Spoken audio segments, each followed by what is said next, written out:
안녕하세요, 유수입니다. 오늘은 튼튼하고 좋은 관계 만들려면 세 가지를 조심하세요 라는 주제로 함께 하겠습니다.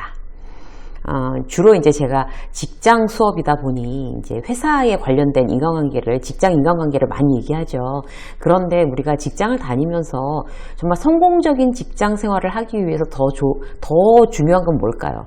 직장 동료들과의 관계도 중요하지만, 우리의 그야말로 베이스가 되는 정말 친한 관계들, 더 가까운 관계들이 더 튼튼해지고 더 힘을 받고 더 좋아지고 이렇게 하는 게 결국 직장 생활에 도움이 되는 아주 큰 원인이 되겠죠. 그래서 오늘은요, 여러분들하고 세상에서 아주 귀하고 아주 친한 사람들과의 관계를 어떻게 하면 더 튼튼하고 좋게 유지를 할까, 그러기 위해서 우리가 조심해야 될 거 세 가지는 어떤 게 있을까 함께 나눠보는 시간을 갖도록 하겠습니다. 자, 우리가 이제 그 어려운 사람들한테는 사실 안 그러는데 친한 사람들이면 긴장감이 빠져서 실수를 저지르게 되는 경우가 많아요. 그래서 이제 의도치 않게 관계가 깨지게 되는데, 우리가 이제 조심해야 될 거 첫 번째, 건성건성이에요. 건성건성. 이렇게 되면 관계가 좋을 수가 없죠.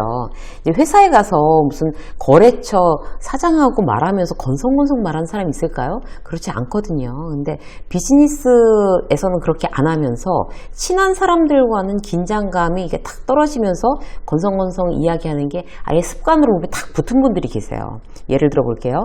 배우자랑 이제 대화를 하는 상황이에요. 일단 건성건성 한다는 건 뭔가 하면 일단 쳐다보지 않고 대화하는 거예요. 우리 그런 경우 많죠. TV를 보면서 이제 배우자가 얘기하는 걸 그냥 듣기만 하는 거예요. 눈은 TV를 가 있으면서. 뭐 귀로 듣지 눈으로 듣냐? 뭐 왜 안 쳐다봐? 이러면 이제 귀로 듣지 눈으로 듣냐? 이래가면서. 근데 사실 눈으로 듣는 거 맞습니다.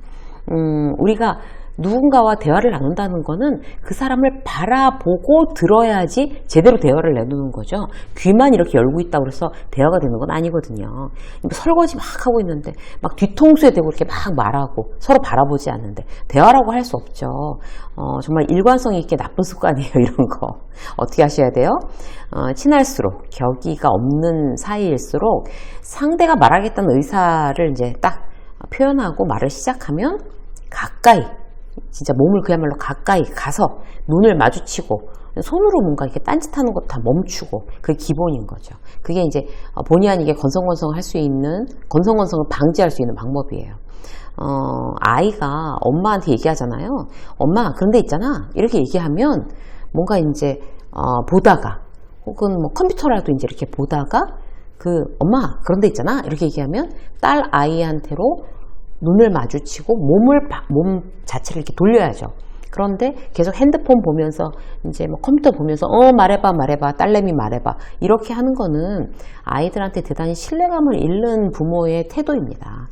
마음은 있지만 이제 급하게 이제 막 급한 일을 하면서 이제 모니터한테 눈을 못 대면 이제 말하기 싫어지는 거죠. 얘는 다음부터 말 안 합니다. 그래서 기본적으로 이제 눈을 마주치고 이야기를 들어주는 거, 이건 선택이 아니라 필수라고 할 수가 있어요. 혹시 이제 연로하신 부모님이 침대에 누워 계시면, 우리가 이제 누워 계시는 이제 부모님을 보면서 엄마가 어쩌고저쩌고 이렇게 얘기를 하든지, 뭐 아버지 어쩌고저쩌고 이렇게 얘기를 하면 제대로 돼야 되는 걸까요? 그것도 이제 건성건성이라고 할 수 있어요. 어떻게 해야 돼요? 같이 누워서 눈을 마주치고 이렇게 이야기하는 거, 굉장히 좋은 방법이라고 할 수 있겠죠. 오늘부터 한번 시도해 보세요. 또 하나는요, 친한 사람이 말을 할수록 그 사람의 말의 의미를 잘 생각해 봐야 돼요. 한마디로 이제 마음을 다해서 이제 경청을 해야 된다는 뜻인데, 건성건성 듣거나 말하면 그 의미를 실질적으로 놓칠 수 있습니다. 친한 사람은 이제 어차피 알아듣겠거니 해갖고 이제 직선적으로 얘기를 안 하는 경우도 많아요. 예를 들어서 이제 쉬는 날 이제 남편이 나가서 점심 먹을까? 그랬어요. 그런데 이제 아내가 뭐 굉장히 이제 아내가 피곤한 상태예요. 그래서 집에서 막 이제 얼버무리는 거예요. 집에서 뭐 먹어도 뭐 괜찮아. 뭐 이렇게. 그럼 그걸 갖다가 집에서 먹어도 괜찮아? 그래, 그럼 집에서 먹어. 이렇게 하는 건 굉장히 이제 건성건성 들었다는 거. 아내의 이야기를 들으면서 밖에 나가서 이제 귀찮으니까 밖에 나가서 먹고 싶은데, 이제 남편 계속 바깥 밥을 남편은 계속 먹었으니까 주말이라도 이제 집에서 밥을 먹고 싶지 않을까? 그러니 이제 마음의 가책이 있는 거죠. 그래서 본인은 굉장히 힘들고 피곤한 미안한데 집에서 먹는다 해도 어쩔 수 없지 라고 생각한 그 마음을 남편이 알아차려야 된다는 거죠. 나가서 먹자, 피곤하고 힘든데 라고 해줘야 되는 거죠. 건성건성 듣지 않으면 가능한 일입니다. 아내도 마찬가지예요. 이제 막 시어머님 생신인데 선물은 A가 좋을까 B가 좋을까 이렇게 물어봤어요, 남편한테. 그러니까 남편이 알아서 해 라고 하면 그래 그럼 그냥 A로 하자 이렇게 하면 그 선물에 그렇게 둘 다 서로서로 건성건성하면 그 선물을 실패할 가능성이 굉장히 높죠. 중요한 일일수록 눈을 마주보고 시간을 내서 진심을 담아서 의논해야 되는 거죠. A는 어떨까? B는 어떨까? 둘이 정말 마음을 다해서 의논한 다음에 골라야지 그 선물이 실패하지 않을 수 있습니다. 이제 건성건성 습관적으로 하시는 거 이제 이 습관은 스탑 정하셨으면 두 번째, 대화를 회피하는 거. 이것도 굉장히 우리가 스탑해야 될 부분이에요. 부부 얘기를 이제 할 때 배우자가 제일 좋은 대화 상대라고 하는 부부도 있어요. 대단히 럭키한 케이스죠. 아내하고 해야지만 마음이 놓여. 아내랑 얘기하는 게 굉장히 재밌어 라고 하는 남편은 대단히 럭키한 남편이에요. 제 이제 주변에 소통 강의를 하는 또 다른 이제 강사가 있는데, 지인이 정작 집에 가서 남편하고는 얘기를 안 한대요. 너무 지쳐서 밖에 나가서 너무 얘기를 많이 한 거죠. 이야기할 기운이 남아있지 않대요. 대부분의 이제 부부가 나이 들어감에 따라서 점점 더 대화가 없어지는 케이스가 많죠. 그럼 이제 말이 안 통한다고 그래요. 그리고 한두 마디 건너가면 또 싸움이 된다고 그래요. 말을 해도 무슨 얘기인지 서로 이해를 못하는 경우가 있어요. 계속 대화를 회피하다 보면 어떤 이런 상황이 계속 이제 악순환이 되고 심화되는 거예요. 그래서 상대한테 서운한 게 있거나 뭐 불만이 있으면 말해 뭐하냐, 말을 말자. 그렇게 말 안 한다고 서운함이 사라지나요? 사라지지 않아요. 어떤 상황이 되더라도 대화를 회피해 하는 거는 가장 최악의 선택의 수예요.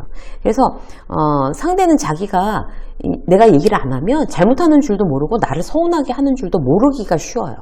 계속 똑같은 이제 서운할 만한 어떤 상황들을 만들어내는 거죠. 계속 악화되겠죠? 예를 들어서 이런 거예요. 같이 맞벌이를 하는데 먼저 와서 아무것도 안 하고 가만히 누워갖고 힘들다고 텔레비만 보다가 아내가 늦게 왔어요. 그 들어가면 밥 뭐 먹을까? 아내를 막 들어오는 지쳐 빠진 아내를 보고 밥 뭐 먹을까? 이러는 거예요. 그럼 와이프가 있다가 너무 열받아서 집이 이 꼴인데 좀 치우고 먹어야지 하면서 그때서부터 막 치워요. 그럼 치우는 걸 보고 남편이 배고프니까 또 짜증내요. 그러면 반복돼요, 이런 게. 그러면 뭐 서로 관계가 좋겠어요? 정말 나빠지는 거죠. 그럴 때 말을 해야죠. 내 관점에서. 아내 입장에서 집에 오면 나도 힘들다. 그래서 당신이 일찍 퇴근을 하니까 미리 치워놓으면 내가 먹을 걸 사오든지 와서 차리든지 해서 바로 먹을 수 있게 하는 게 좋겠다, 나는.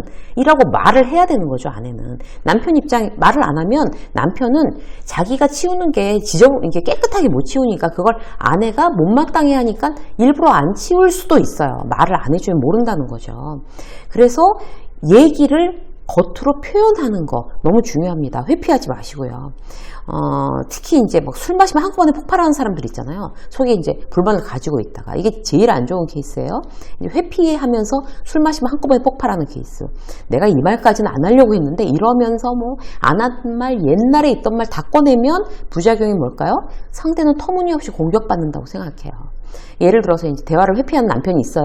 한꺼번에 술 마신 김에 한꺼번에 하는 거예요. 왜 제삿날 맞춰서 야근을 하냐 당신은?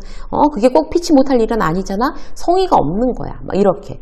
나쁘게 말하면 이거 고의적인 거잖아. 나 무시하는 거지. 이렇게까지 나오는 거죠. 근데 그때 이제 제삿날 야근한다라고 했을 때 남편은 아무것도 표현하지 않았어요. 그러면 아내는 그때서부터 이제 어이가 없는 거예요. 왜 그때는 아무 말도 안 하다가. 남편이 항상 그런 식이라는 거죠. 거기다 이제 다른 얘기까지 다 꺼내요. 선물이 그게 뭐냐? 그 부모님 생신 때 그걸 선물이라고 성의 없이. 뭐 이렇게 이것까지 얘기가 다 나오는 거예요. 그러면, 어떻게 되겠어요? 아내는 나 완전히 지금 완전히 뒤집어 쓴 거야. 나 완전히 왜 이렇게 내가 공격을 당해야 되지? 너무 어이없는 거예요. 왜? 남편은 그때그때 말했어야 돼요. 어떤 이제 나중에 그 상대에게 뒤집어 쓴 느낌, 억울하다는 느낌을 안 주기 위해서는 그때그때 자신의 감정을 솔직하게 말하는 거 대단히 중요합니다. 이제 한 가지만 더 볼까요? 비난이나 평가. 이런 부분이 우리가 친하지 않은 사람한테는 잘 안 하지만 친한 사람한테는 더 자주 합니다. 남한테는 감히 지적질, 비난, 평가 이런 거 안 하면서 친하면 거침없이 하는 게 이제 우리의 이제 고질병이라고 할 수 있어요. 특히 친한 친구 사이에서도 그렇죠. 네가 원래 그래, 뭐 이렇게. 네가 학교 때부터 이랬어, 뭐 이런 거. 내가 너를 모르냐? 네가 내 손바닥 위다. 이렇게 어떻게 했을지 네가 안 봐도 비디오야. 네가 잘못했겠지. 이런 얘기. 그런 어떤 비난을 아무렇지도 않게 하는 거. 10번에 한 번은 상대에게 상처가 될 수 있고 그 관계 깨질 수 있습니다. 친한 친구에겐 특히 평가, 비난 다 안다는 듯한 뉘앙스 절대로 조심하셔야 돼요. 그래야 친구 관계가 건강해집니다. 형제도 마찬가지예요. 나이 들면요, 동생도 함부로 비난하면 안 돼요. 다들 어른이잖아요, 그죠? 내가 이제 형이나 뭐 언니라는 이유만으로 내 잣대를 들이대서 비난하고 평가하고 막 이렇게 윽박 지르는 거 절대로 좋은 관계 유지되지 않습니다. 예를 들어서 남동생한테 술 좀 그만 마셔, 돈 좀 모아, 어떻게 장가 가려고 그러냐, 이런 잔소리가 의미 있겠어요? 전혀 도움 안 되죠. 학교 때부터 마시더니 아주 술고래가 됐구나, 그냥 무익한 비난이에요, 이런 얘기는. 그럴수록 이제 어떤 이제 진심을 담아서 이제 말하는 습관, 비난 뭐 이런 게 아니라 걱정스러워서 하는 말로 바꿔올 필요가 있죠. 예를 들어서 이런 거예요. 요즘 네가 술을 많이 마시는 것 같아서 누나는 너무 걱정된다. 밥은 제대로 먹고 다니는 거니? 뭐 이러면서 뭐 고기나 뭐 좋은 걸 챙겨 먹이면서 막 굴비 뜯어서 막 밥 위에 얹어주면서 그런 얘기해야지 진심이 통하는 거지. 그래야 잔소리로 안 들릴 수 있어요. 막 영양제 사다 들려 보내고 뭐 이러면서 일 때문에 술자리가 많겠지만 일주일에 한두 번씩이라도 좀 점점 줄여나가는 거 어떨까? 컨디션이 확 달라질 거야. 누나가 너무 걱정돼서 그래. 이렇게 막 잘해주면서 막 먹이면서 이렇게 얘기를 해야지 그 진심이 통하고 비난으로 안 비춰질 수 있습니다. 그래서 오늘은요, 여러분들과 함께 나하고 정말 친하고 귀한 그런 관계를 망치지 않으려면 여러분들이 조심하셔야 될 거 3가지 함께 나눴습니다. 혹시 내가 그런 그 3가지 함정에 빠지고 있다면 오늘부터 이제 빠져나오셔서 조금 더 귀하고 튼튼한 좋은 관계들을 유지해 나가시기 바랍니다. 유쌤의 직장 수업 오늘 여기까지 하겠습니다. 고맙습니다.